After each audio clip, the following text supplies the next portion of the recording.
excellent with their instrument, and also to learn to record themselves. In the past, we had a 4-track tape, or we had a 2-track with one microphone. You had to pay thousands of pounds to get to do an album in a big studio. My first demo, we all had to give 1 week's wages to pay for the demo, for the first demo of 4 tracks. Those times are gone.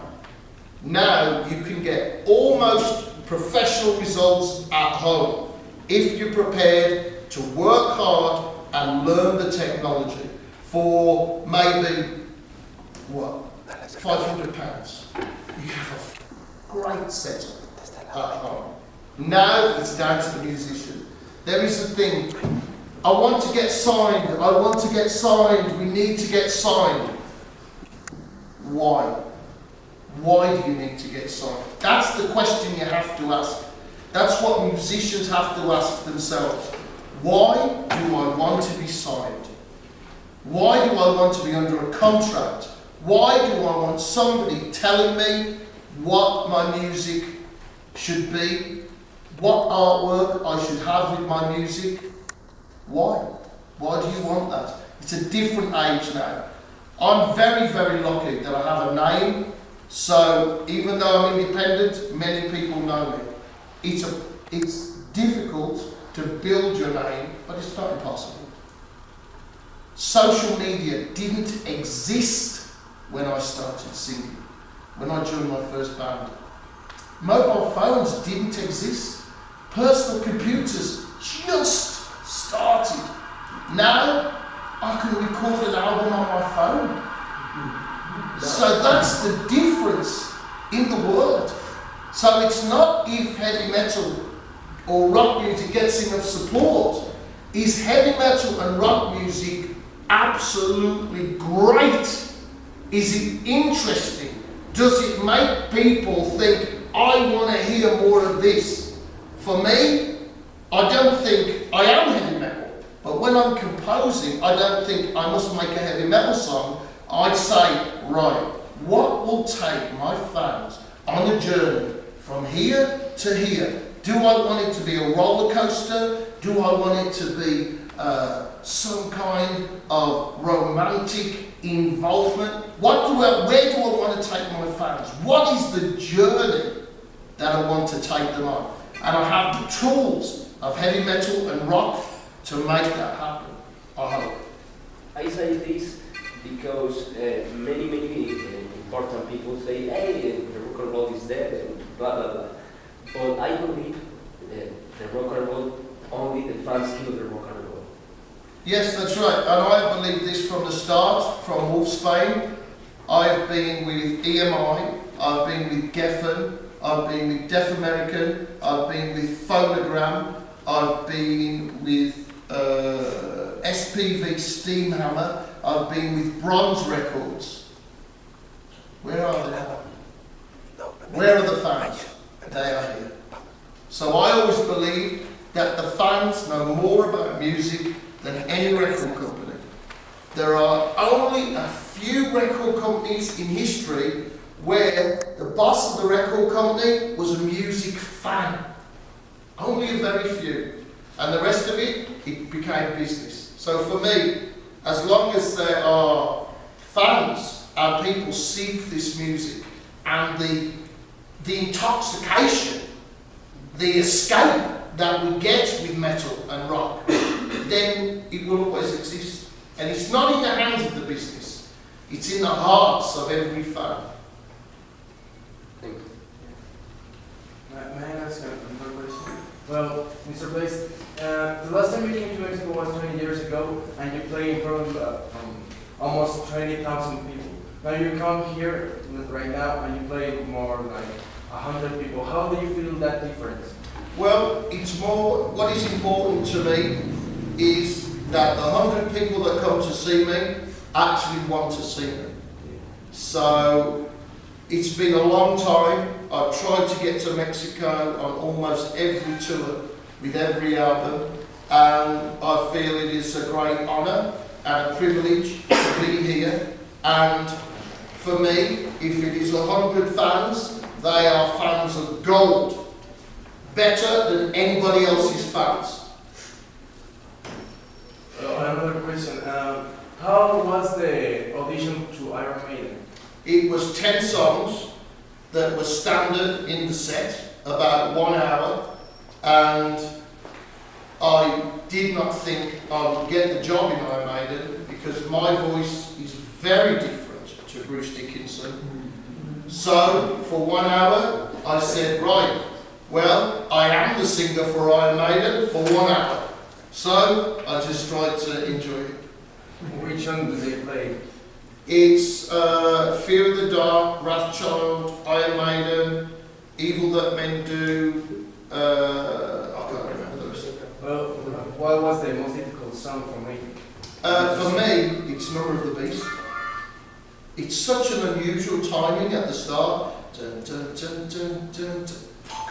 It's very difficult. It's difficult. I'm like, oh fuck, missed the start. So for me, that's always been the toughest song. That and Educated Fool are the two toughest songs. A lot of them sound difficult, but when you put your head in the timing, then you can get it. But those two have always been. Number of the Beast is one of the most famous Maiden songs. I hate it. If people ask me to do it, I fucking no, please don't. We came here to see Virtual X1 and the X Factor songs. Yeah, we're doing some of it. Yeah, we're doing some of it. What is the most difficult song from both albums? Educated Fool is the most difficult one. It's a very unusual timing. I'm an educated fool, and I don't know what it is I'm supposed to do about this awkward situation. That's what went out upon me. It's difficult because it's a waltz time with the syllables, so it's difficult. Well, do they agree with your for me? Oh, thank you. Any more? No problem. What is your feeling when you see the recording album, a live album of Iron Maiden, Rock in Rio, and you say two amazing songs, Future Real and I'm Rock in Rio. Yeah, two songs of your time. I'm not singing on it. Two songs. I don't sing on that album. Do I? You know? Do I sing? No. The question is, how did you see the concert? Yes. You see Bruce Dickinson singing your songs? Yeah, it's just the same. It's just the same as for Bruce. When I sang Bruce's songs, you know, Bruce is a friend of mine. He has been a supporter of me in my solo career. I met Bruce back in 1986 or something in New York, way before Maiden. So there's never been any bad blood between Bruce and me. The feeling about Bruce singing a song that I wrote is huge pride. Absolute pride.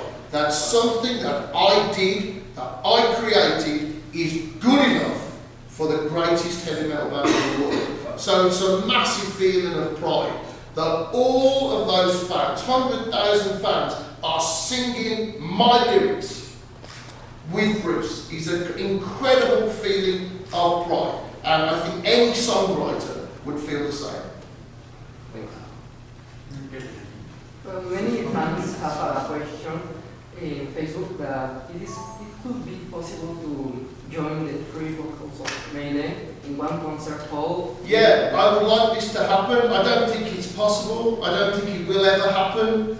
But my idea is when Paul gets better, he's just got out of hospital now, he's recuperating at home, that for one show, then it would be so much fun to have a show where Paul came on and sang Paul's songs, Bruce came on, sang some Bruce songs, I came on, sang some of my songs, and then in the end we all sing to Iron Maiden together. For me, it would be so much fun, and I think there would be probably some fights where people say, no, Paul is the best, Bruce is the best, but I think, man, it would just be so much fun. I think it would just be great. So that's the only reason that I think it would be a fun idea. We did the Metal Singers tour with Udo Dirkschneider, Tim Ripper-Owens, Mike Visera and me in other parts of South America, and it worked great. I've done many tours with Paul Diano in Russia and Europe, and we played Sweden rock, and it went great. So I just feel that if it was Bruce and Paul and me, I think, as a fan of Iron Maiden before I was a singer, I think, man, it'd be so much fun. Would you like it? Yeah? I think it'd be fun, man. It'd be so cool. Well, talking about the three singers, the question is here, you know Paul, you know Bruce. Yeah.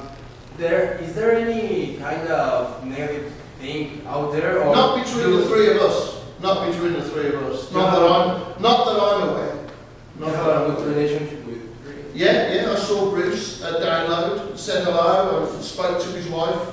So I haven't seen Paul for a little while, but I've sent messages to him as he's in hospital, and he's just got out now. So for me, there is no negative thing. I just like the fact of being a part of Iron Maiden and the history of Iron Maiden. He's good. Now I'm not. Now I'm doing my own thing. I have 8 solo albums that I haven't had a chance to come to Mexico and tour and bring those albums. So that is something I would very much like to do. So Iron Maiden is 20 years ago.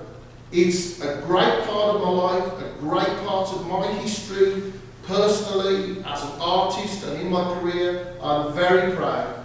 But I have 8 of my own albums, and I'm working towards a future with my own work that I hope you will enjoy, and that you will be able to go, well, I like Iron Maiden, BAYLEY, Sabaton, Nightwish, all the same. So I hope that you will feel in the future, if you listen to Silicon Messiah or Infinite Entanglement, that you will go, well, I like it, it's good. I like it. It's different to Iron Maiden, but it's still heavy metal with melody and interesting guitar parts and interesting things that happen in the music, different arrangements, interesting lyrics. I hope that you will like it. Oh, did you know that Paul Diano was diagnosed by cancer? Yes, he's recovering from cancer. He's had his first lot of chemo, now he's at home and he goes to hospital every so often for the next chemo. Are you okay? I'm okay. So far as I know. Yes. 2 questions. The first one, I spoke with Ripper a couple of months ago. Yes. And it's a very good friend of mine. And I did a question to him, and I want to do it with you. Okay. Do you think it's possible to make a metal singer's album? No. No? No, I don't think so. It's the same thing. I don't think so. There's no value to it. There's no value. It'd just be like a covers album. There's no value to it. What you would have value to an album if you did something new together, which found a place for the 3 voices. And on my next album, I'm hoping to get some very good guest vocalists in a song that I've written, which I'm going to hopefully get Tim and some other important singers to be a part of, so that the voices are featured. But I don't think there's any mileage in doing a cover song, so I don't think anybody's interested in that. And the second one, do you think it's possible to see that tour here in Mexico? I'd love to do it. Yeah, I'd love to come. Tim and I were going to come earlier in the year. We had some plans to come, and it just fell through. So we would love to come and do a Blaze and Tim show here in Mexico. We would love to do it. Thank you. One more. Do you record your solo albums with a great members, with a great musician? Thank you. Do you have plans to form a band with a famous musician in the world of heavy metal? No. I will have guests sometimes where I feel it's appropriate, but I don't want to have my own full-time band again. For me, it's too stressful. Heavy metal is a small music in the world. It's not really popular. You can't make, unless you're big like Iron Maiden or Nightwish or Sabaton. I'm not big. I'm small. I'm tiny. I am an underground, independent artist. I'm not famous except to a few people in heavy metal, and that's just how I like it. So I'm not for me, I'm not really interested in going back to that stadium and playing it myself. It doesn't interest me. I like to play rooms like this. So that's it. I don't want my own band. What I like to do is produce my albums. So I choose the musicians I work with, I choose the people that I write with, and I have a very strong vision about what I'm trying to say, the emotion that I'm trying to make you feel when you listen to my song. So now the songwriting is the most important thing, and it's the thing that I enjoy most out of the whole process. To write the song and then feel it come together is the bit that I enjoy most. And the next part is to see my fans singing my songs. Is just unreal. It's unreal. It's if the government knew how that felt, it would be better.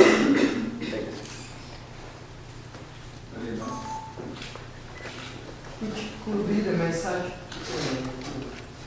from you to the new bands of heavy metal?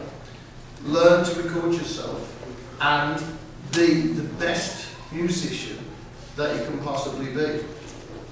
Then, when you choose the name of your band, really think about it. The name of your band, really think. I mean, when I do an album, I Google the title of the album to see if anybody has that title already.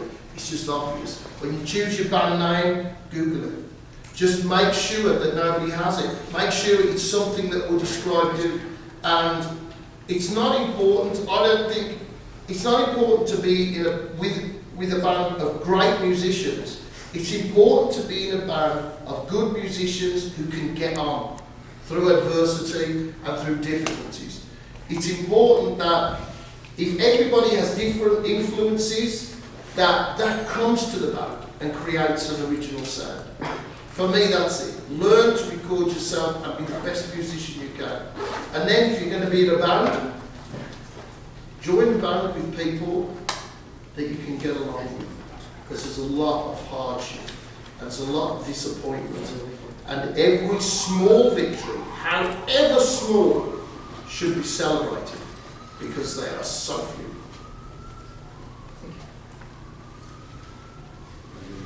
Yeah, okay? Okay. Anybody want photos? Come and sit here if you want a photo. And if you want anything signed, then